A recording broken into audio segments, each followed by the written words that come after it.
There we go. Yeah, it's not fog. I don't know what this is. It's I think it's, somebody said in a comment before, so it's -3 out right now. -3 Fahrenheit. So that's, I don't know what that is in Celsius. Somewhere deep in the negatives. But it's so fucking cold that whatever humidity is in the air freezes and it just turns into this haze. It's kind of cool. I don't know. This is nice. This is what I want winter to be like. When winter's all just like, snow covered and, actually right now it's kind of creepy, but this is way more fun than just gray gloom. You know what I'm saying? Like give me an inch, or no, what's the phrase? In for a penny, in for a pound, right? If it's gonna rain, I want it to pour. If it's gonna be cold, I want it to look like the freaking Arctic. Yeah, I can look right into the sun, and there's so much like fog and whatever in the air that it's not even blinding me. That's nuts. Yeah, but this is cool. So on this what some might call a gloomy morning, I'm gonna call it motivational. I'm gonna call it freaking hype. So plan now is to go get some back. I was like telling myself, hey, I'm gonna go somewhere for the next lift. I'm gonna go to a gym I haven't been to before, like maybe go down and check out American Barbell. When the Arnold comes around, there are 2 gyms in particular which people are gonna show up at. So Arnold weekend, either really early in the morning or afternoon, late-ish at night. If you want to go to a gym and you want to see somebody cool working out, like be it a bodybuilder or some of the influencer guys, and I don't know, I don't even like saying, and just other like lifter social media fitness dudes, then it's worth checking out American Barbell and the Pros Gym. So the Pros Gym is like in Columbus, pretty close to the Expo Hall. Not like super close, but it's relatively close.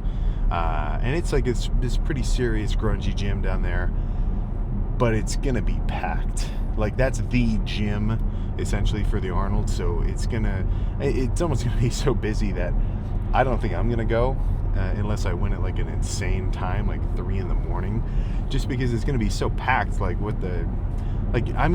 And I'm not one to be afraid of like a packed gym, but like if you've ever seen pictures, maybe like look it up, the Pros Gym Arnold weekend. It looks like a freaking club. How many people are in there? American Barbell is a little further away. It's like 45 minutes or 30 minutes east. Yeah, 30 minutes east. So it's a little bit more chill over there, So I'm not saying camp out and like wait until you can find somebody, especially if they're really going to work out. But those are 2 spots I know people are going to kind of show up at. So I was thinking about going to one of those today. But at the private gym, I've just been leaving some camera stuff there. And all I have to do is bring my one camera, and like the tripod's already there, my other lens is already there. So I kind of forgot about that part. So I think I'll bring some of that stuff back home with me today. But tomorrow's quads. I don't know. We'll see. Sometimes I say I want to go somewhere kind of far, and then it's just easier to kind of keep myself, in the regular schedule, in the vault, in the freaking dungeon. But yeah, for back, nothing too wild. Just pull downs, rows, pullovers. I have a typical habit of having a pattern of usually pull downs and rows first, one or the other, and then finishing with pullovers. So maybe today I'll change it up totally and do pullovers first and then finish with rows and pull downs. I don't know. But I don't need to go too heavy. I don't need to wrench 3 plates on, bent over barbell row or anything. I just need to pump. I need to come in, get some really good squeezing work, moderate weight. And what's tricky about back is if you ever pull something, it really sucks. Like if you pull something in your quad, actually pulling anything anywhere really sucks, but back will get you. Because if I tweak my lat, well, now I'm going to be screwed for arms because I got to hold the weight up when I'm doing curls and push downs. It'll kind of come into play. Like you get a lot of stuff going on in your torso. So the last thing I want is like some weird mid-back rotator cuff, like lat tie-in impingement, or just tweak or pull or whatever, because this is going to throw off the rest of my training, you know. And when I'm eating in the 2000s of calories like I am now, not good. You know, I don't, it's just not something I want to have to deal with, you know. So just kind of more lightish squeezing work. A real kind of mass focused, like hefty growing back day, that's not today. You know, I'm just maintaining the size I've already built. So if you want to see a more bulked up lift, you got to go back a few months to like July. June and July were kind of my wildest of this last off season. And then around August, September, that's when I started really kind of pulling down. So it'll come back. Hefty, crazy weight will come back, but just give it some time. Just give it some freaking time. But it looks like the air has cleared up, and the sun is rising on this lift. So how about we just go make it happen? All right. So I've already got a little bit of a glimpse of how my back's looking, just because I had to check to make sure I was in the right lighting spot. But let's just say I'm feeling like a freak. Let's put it at that. Let's turn this guy up one notch. There we go. Yeah, okay. Now let's see how we're looking. So, not the wildest back day, but a good one. That's for freaking sure. So a little more lat focused. And honestly, I'm cool with that. I feel like the last few back days have been very complete, like upper back traps, rows. But I've got a mirror here. Even just looking at myself standing from the side, or at least from this side, like it feels like my lats are kind of climbing up my back a little bit. You know, maybe it doesn't translate so much visually, but for me, more than freaking certainly. So let me do a little zoom in. Yeah, here we go. Now we're cooking with freaking gas.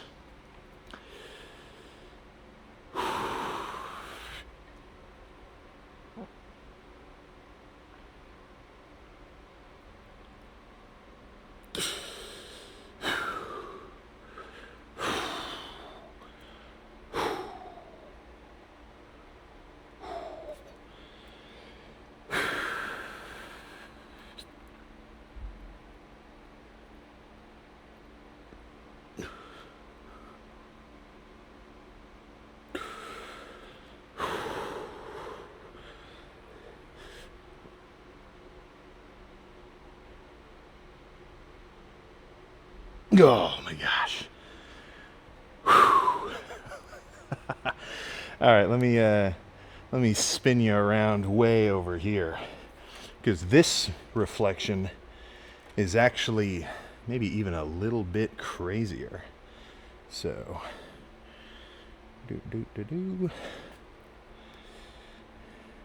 using a fancy pants camera lens, so I have to actually focus it manually.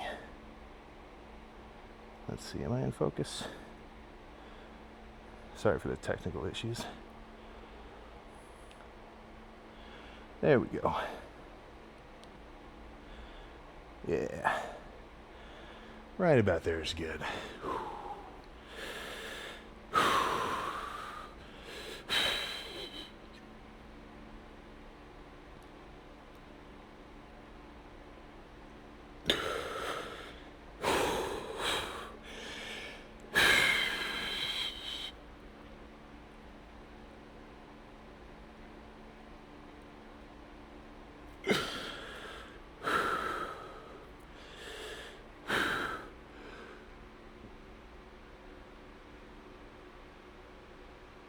Oh.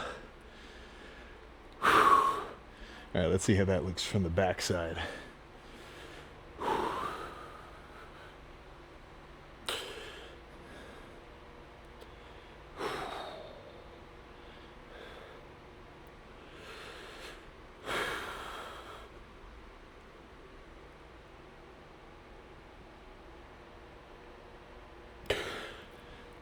Oh my gosh.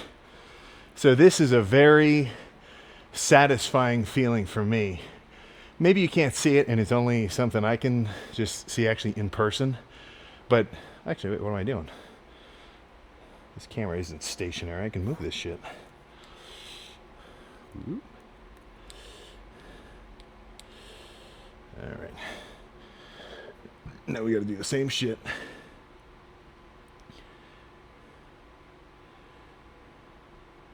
There we go. Yeah, fuck. Freaking tripod.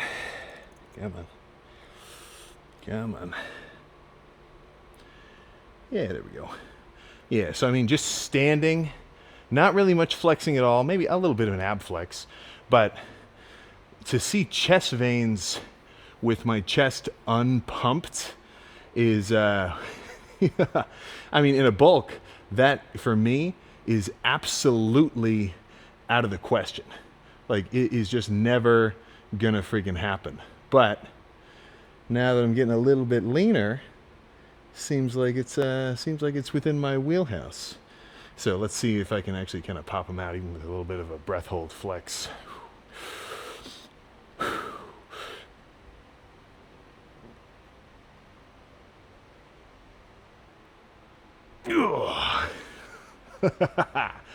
Like, yeah, so chest completely unpumped, like just standing here with this sort of natural sort of just like, you know, what, oh yeah, what is it?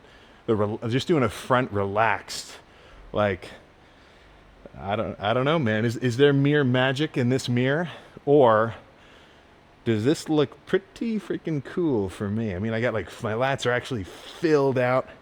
I mean, this is probably the wildest lat pump I've ever had in my life, at least relative to the rest of my build.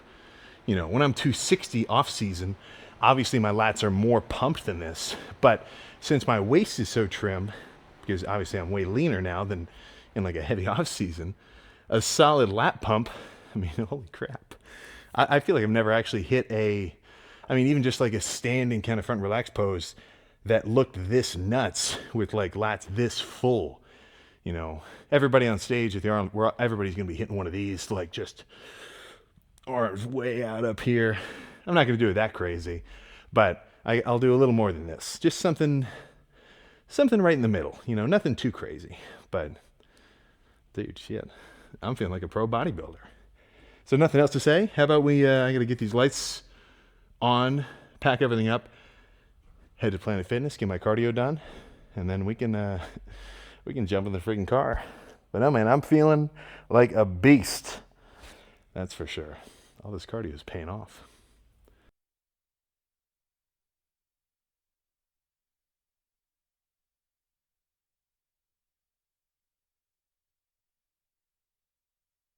There we go. Yeah, almost a freaking fumble right there. Yeah, I caught myself. But no, instead of headed to Planet Fitness for cardio, I'm just going to head back home, do it on the bike, make it a little bit quicker. I ordered the part for this bike in the gym, but I don't know how long it's going to take to get here, and then I hope it actually fits. Maybe I needed to get two. Maybe I should have got two, because what if one leg of the bike is shorter than the other? Then I'd be like freaking screwed, because I'm not going to pedal with like basically a stump leg. So I don't know, I'll figure it out. But either way, the home bike works fine, and it's not like a fancy like gym like commercial unit. Like this is just my old grandparents that they had in their basement that got kind of passed down to me. So it's been in the family for quite a while.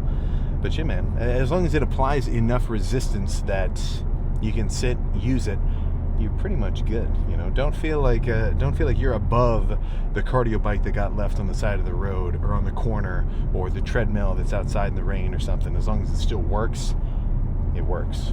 You know, and I said this yesterday. I'm not going to go through the whole shtick again, but there's no barrier to getting a cardio machine except for transport. So if you really know nobody who has a truck, I mean, you know, make it $100 thing, get a U-Haul. And then there are a lot of free ones around. I'm sure in like more of a like major city, it's even better. Like, because if somebody gets a bike in their apartment, eventually they're probably gonna not use it, and then they're like, now I got this freaking bike. Ugh. And then they're like, all right, well, I gotta get rid of this thing, and it's up for grabs for you. You know what I'm saying? So it's definitely easier to have the bike at the house because same thing with having food prepped in the fridge.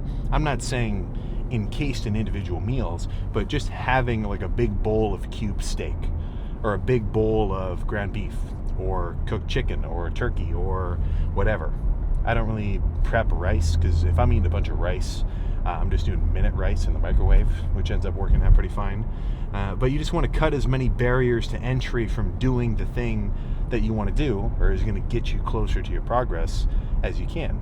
So doing cardio, the cardio part actually isn't that hard, 30 minutes. Well, how far away is the gym? Okay, so 10 minutes, let's say you got a 10-minute gym. All right, well, you're going to sit and put your shoes on for a second. You don't just instantly like get up and leave, and then you grab your headphones, and maybe you forgot your headphones, so now it's been 15 minutes, you still haven't left.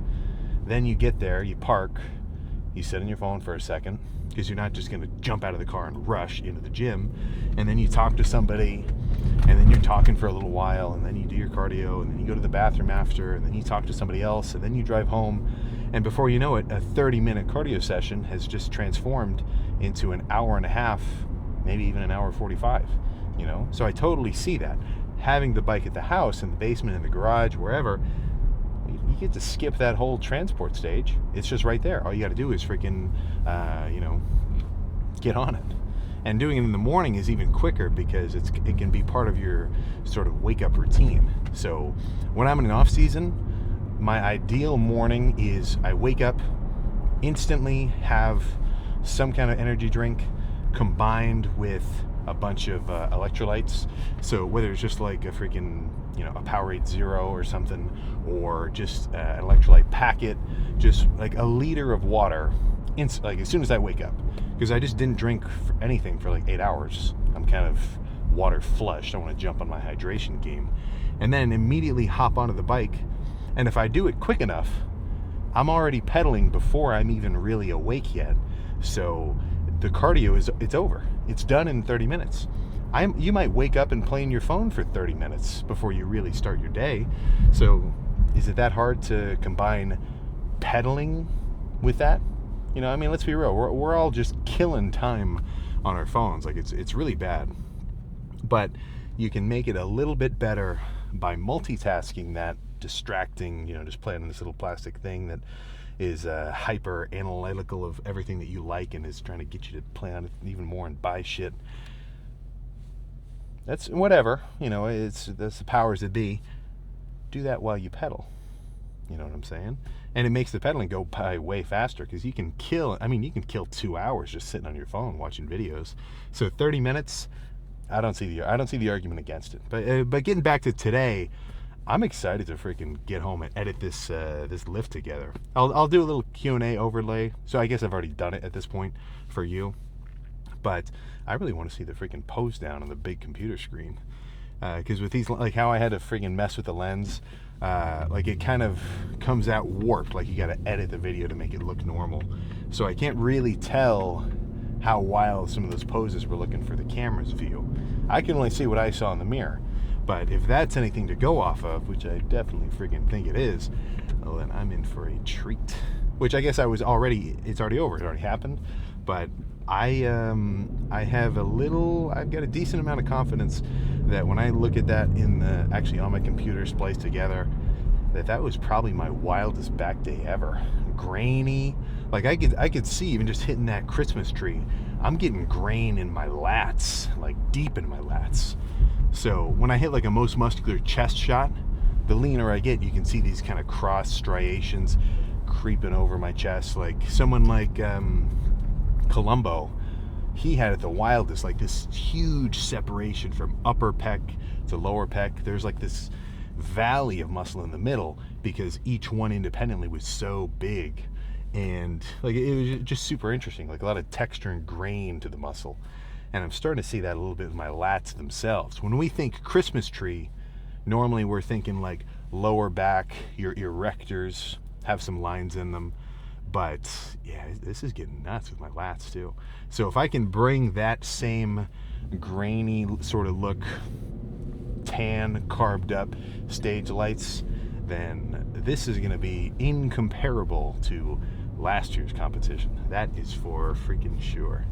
But yeah, before I get home, I'm going to go ahead and sip on a cucumber melon 3D. This is one that I haven't really had for a while, because I've been drinking a bunch of I forget if it's grape watermelon or watermelon grape. But either way, that one's definitely one of the front runner flavors that I like, because it really is just a Jolly Rancher in a freaking can. So if you don't like it as sweet, well, then maybe lean a little more towards this one, because this guy's kind of like their Christian was talking to me, sort of describing like when they were going through the process of making this flavor, because it's not a huge, like, obviously it's a huge operation to like have a freaking energy drink company, but they're pretty tight knit in terms of like how they change stuff and like flavor testing and everything. So he's like, yeah, you know, we kind of felt there's a little bit of a space for a more chill flavor, a little more just like mellow, sippable. And I've got a sweet tooth, so I don't mind like a drink that just tastes like condensed gushers or something, you know. But sometimes you get a little sick of it, you know. I could definitely see that. So yeah, I got 45 minutes on the bike waiting for me.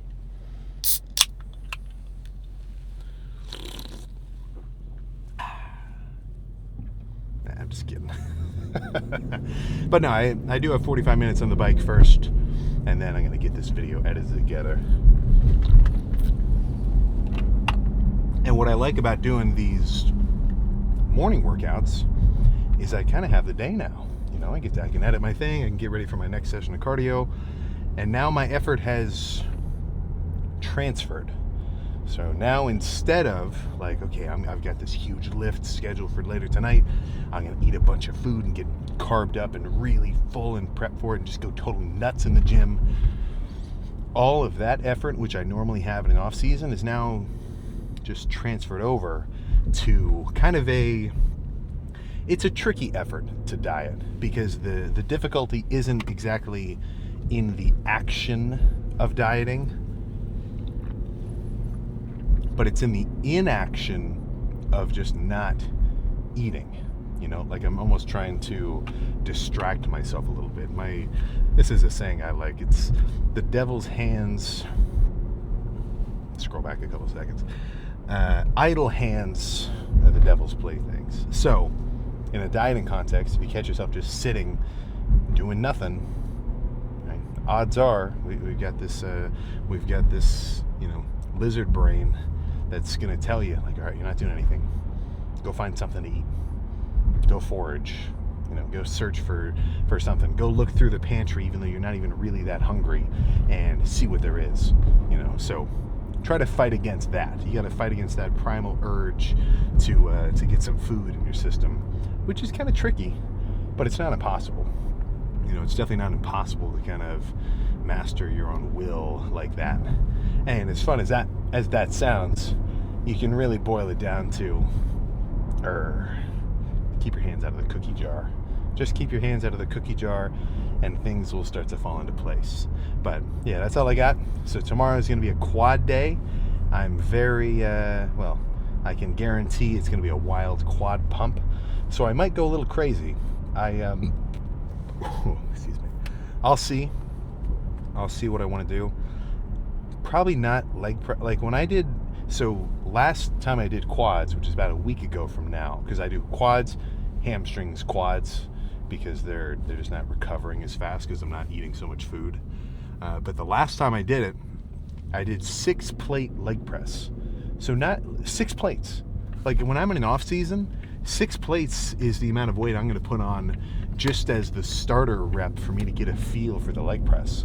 Like, you know, after I've done some leg extensions to warm up my quads. And even just doing those 6 I was doing like 20 reps or like 17 reps for a couple sets, but it destroyed my quads. So I think I might lean a little heavier into just the leg extension sissy squat side of things. And since I'm not so full of carbs, I think I'm going to make it a little bit more of a higher paced or a faster paced, like pump focused workout. Not so much kind of focusing on like making sure every set is as damaging as possible, but kind of go about it with the goal of making every set get my quads as pumped as possible, and kind of have that be the sort of end goal, and like gauge of the value of the lift, because I can't go heavy. Like if I tried to squat as heavy as I could for a set, for one, I'd probably hurt myself, but also 2,500, 2,600 calories isn't really conducive to recovering from insane squats. But if you're actually, eating maintenance or a little above maintenance in a surplus, well then go freaking crazy. You're definitely not going to grow quads by taking it easy, which is kind of I don't like to say that. Like, I don't like to say that I'm backing off on the training intensity, but dieting, especially to this level, it does kind of require the weight backs off a little bit, which sucks for me because that's the fun part. Like, I love going crazy heavy, but I can wait. I can wait for the weight once I start eating a little bit more food just about come springtime. I'm not going to go too crazy, but I'll definitely be grubbing, that's for sure. But yeah, that's all I got. So I will freaking see you tomorrow.